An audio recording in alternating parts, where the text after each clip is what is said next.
안녕하십니까. 등산 역사를 연구하는 이산입니다. 오늘은 1808년 여성이 최초로 몽블랑을 등산한 마리 파라디 이야기를 하겠습니다. 1808년 7월 프랑스 샤모니 마을에서 30살 미혼모 마리 파라디가 몽블랑 등산을 결심을 합니다. 그녀는 몽블랑 산 밑에서 초라한 노점을 하면서 지나가는 관광객들한테 다과와 기념품을 팔았습니다. 다른 자료에서는 서빙걸, 자파상 여직원으로도 기록이 되어 있습니다. 당시 마리 파라디는 여성으로서 등산은 전혀 모르고 산에 대한 열정도 당연히 없었습니다. 하지만 무슨 사정인지는 모르나 미혼모로 기록이 되어 있습니다. 샤머니에서 혼자 장사를 하는데 총각들하고 가이드들이 노점 앞을 지나가면서 진담 반 농담 반으로 몽블랑 한번 올라가자고 계속 꼬드기는 바람에 죽기 아니면은 까무러치기로 에라 모르겠다 한번 가보자 하는 심정으로 몽블랑에 도전을 했습니다.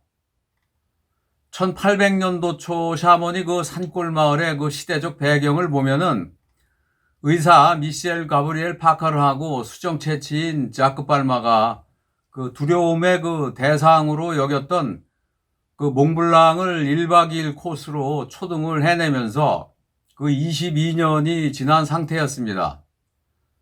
산도 자연의 일부로 바라보게 되면서 이젠 사람들도 몽블랑산 정상까지 올라갈 수 있구나라고 생각을 했습니다.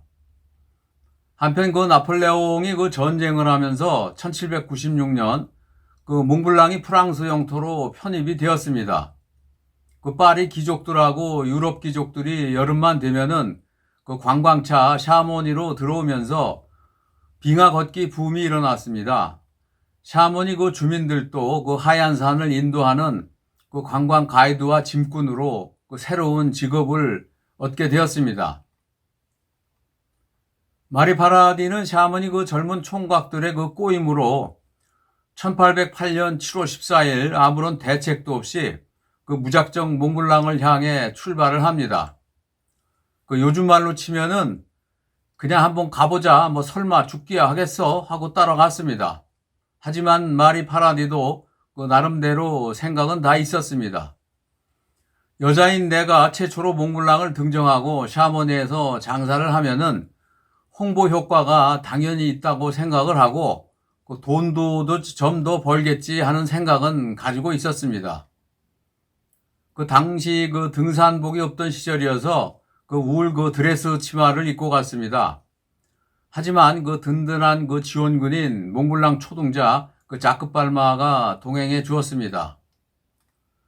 46살 중년이 된 자크 발마는 14살짜리 아들을 데리고 함께 갔습니다. 당시 샤모니의 최고 가이드 떼라하고 프라세랑도 함께 참가를 했습니다.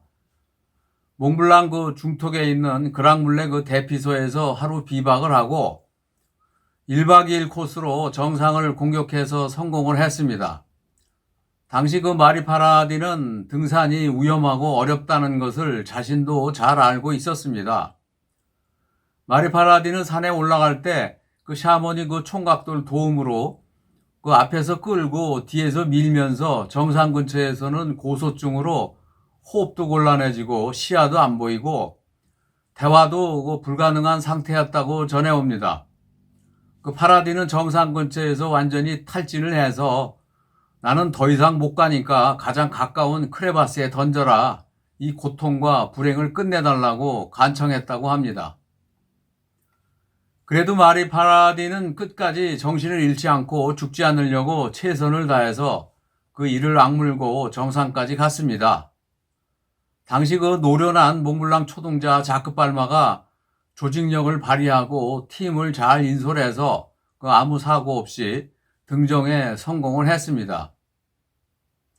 이들은 운이 좋게도 좋은 날씨하고 환한 달빛으로 모두 사고 없이 샤머니로 살아서 돌아왔습니다.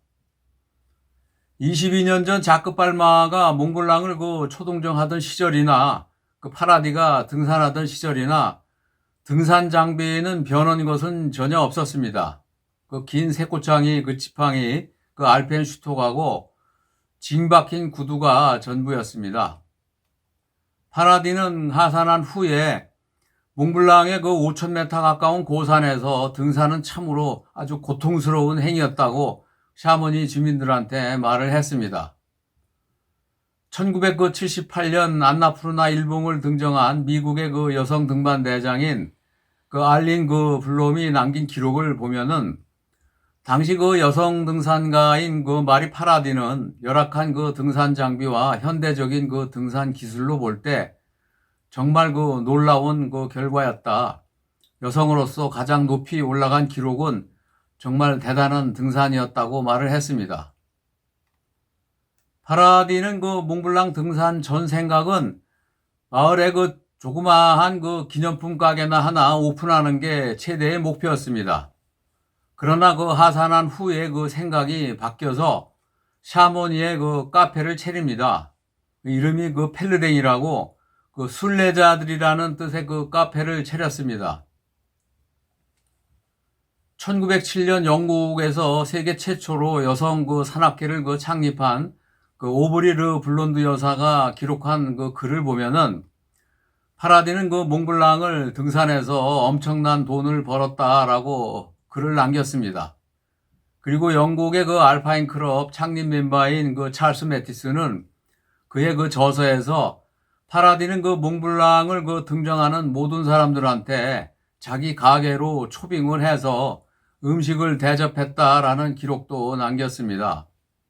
여하튼 마리 파라디는 자기가 생각했던 것보다 사업이 잘 돼서 많은 돈을 벌었다고 알려져 있습니다. 파라디는 몽블랑을 등정한 후부터 샤모니 마을에서 아주 유명한 여류 인사가 되었습니다. 그 카페 그 펠르랭을 찾아오는 관광객들하고 동네 여자들이 찾아와서 몽블랑 그 등산 소감을 물어보면은 여러분들도 스스로 등산을 해서 한번 느껴보십시오 라고 그 간단히 말한 것으로 전해옵니다. 후에 그녀는 내가 몽블랑 등산하기를 참 잘했다라고 말을 했습니다. 그리고 샤머니 주민들은 파라디한테 그 몽블랑의 그 마리아라는 별칭도 붙여주었습니다. 파라디가 몽블랑을 그 등정한 후 29년이 지난 그 1838년 9월에 그 제네바의 그 귀족 노처녀 앙네트 당주빌이 그 몽블랑을 여성으로서는 두 번째로 등정을 했습니다. 당시 그 무사히 하산한 앙네트 당주빌한테 샤머니 주민들은 성대한 그 축하 파티를 열어주었습니다. 그 앙네트 당주빌은 축하 파티를 할 때 그 60세가 된 할머니 마리 파라디를 그 특별 손님으로 초빙을 해서 그 둘은 즐겁게 몽블랑 등산 이야기를 나눴습니다. 당시 그 당주빌은 파라디한테 존경과 그 경의를 표했다고 합니다. 할머니가 된 마리 파라디가 당주빌한테 나는 그 몽블랑을 등정할 때 가이드들 도움으로 간신히 올라갔다고 말을 하니까 당주빌은 마리 파라디한테 나는 내 힘으로 가이드들 도움 없이 스스로 그 등정한 최초의 여자입니다 라고 그 말했다고 전해옵니다. 여성 최초로 그 몽블랑을 초등한 마리 파라디는 겸손한 여자였다고 전해옵니다. 오늘은 여기까지 하겠습니다. 다음은 1838년 그 여성이 몽블랑을 두 번째로 등산한 그 앙네트 당주빌 이야기를 하겠습니다. 산은 그 인간의 삶과 아주 밀접한 관계가 형성되어 있습니다. 우리나라는 문 밖을 나서면은 다 산입니다. 사실 그 우리 선조들은 그 배낭 대신 지게를 사용한 그 등산가 겸 그 포토들이었습니다. 등산도 등산 철학이라는 용어를 붙일 수 있다고 합니다. 등산 역사에 관심이 있으시면 구독해 주십시오. 감사합니다.